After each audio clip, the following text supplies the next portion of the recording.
we love it. Now, we didn't play the music loud. I'm so sorry. Like, it was usually I'm dancing. I had it in my head, in my heart, so hopefully you feel it in your heart right now. I hope everybody else at home was awesome, and it got us typically pumped up to talk about energy. So there is obviously a very well-publicized global energy crisis at the moment, and we are seeing the tip of the iceberg, excuse the pun here, with what's happening with our energy provider here in South Africa.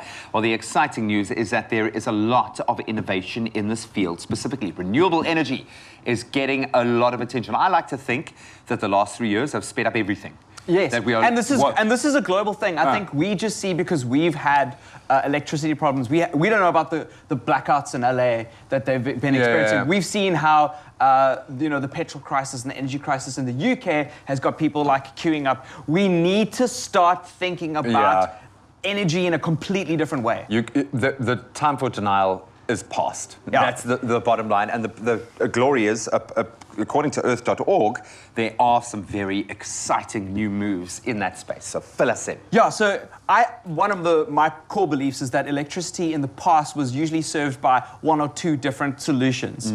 And I think a lot of people still hang on to that idea that electricity has to come from one or two different sources. Given to us. Yeah, different sources. You know, like we think it just has to be coal, or it just has to be one thing. Yeah. But if we look at the trend now, it's diversifying across many different ways to generate electricity. And that is possible. Share that load, You can share that load across an entire network and across a bunch of different services. And we've even seen the benefits here in the Western Cape, because we've got a lot of renewables here, more so than most parts of the country. And it's already helped us step down when we do load shedding stages. So if it's stage 3, up in Gauteng, you'll find that it's generally stage 2. And it's not just because of how the municipalities run. It's because we've, for many, many years, have invested in renewables, and that's carrying a lot of the weight.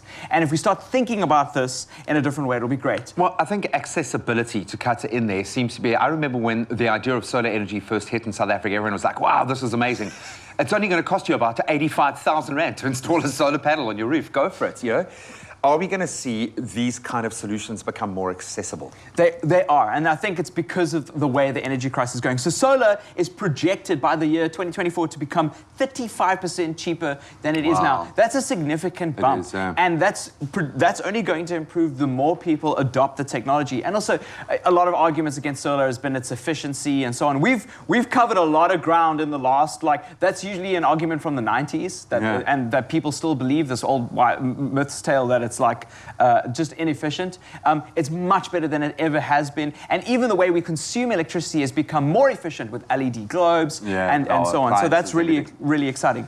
The other one is onshore wind capacity. And this is expected to increase by 2024 to 57%. Wow. We've seen a lot of... Fortunately, South Africa is actually quite up there. We've invested a lot in this kind of technology. We should, man. The wind pumps. If you think between Namibia and the Western Cape, I mean, come on. Yeah. We could service the entire continent with the amount of wind that we have. And this is one of the primary ways that the Western Cape, or at least the West Coast, is generating a lot of its electricity, is by having invested in these turbines many, many years ago. And because they're so effective, we're going to see an increase, but 57% is nothing to shy about. Yeah, no, that's massive. I think a lot of the country can benefit from it. So we'll see a more of that. Another one is by 2024, we're going to see a lot more hydroelectric plants going up.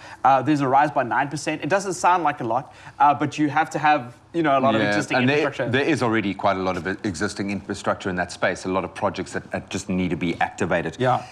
One more. Geothermal capacity. Yeah, so geothermal capacity is similar to hydroelectricity. So hydroelectricity works with a big fan, and the water goes from a high dam to a low dam. It goes back and forth and generates... that turbine around. Exactly. Okay. So thermal capacity is very similar, and this is going to increase by 28% by 2024, and that's using the heat of the Earth. Use the planet itself. So there's a huge ball of heat in the middle of the planet, and it's going up, it's going through a turbine up, which is great, and it's charging and spinning that and creating a lot of engine. Exactly. So that's becoming really popular in especially areas where the crust is we have access to that. Yeah, which is very close to the surface. You've made me so excited about where we're going with a future that hopefully will start to answer these big questions. And I love the fact that at the moment there's nowhere to hide. So we know about the issues that are facing us, and it feels like we've pulled our head out of the sand, and now we're actually using the sand to create energy in the future. Grant, that's actually inspired me, and it's got me feeling a lot more positive about a space that has been for the longest time very negative. I love the fact that we as South Africa can help to lead that charge.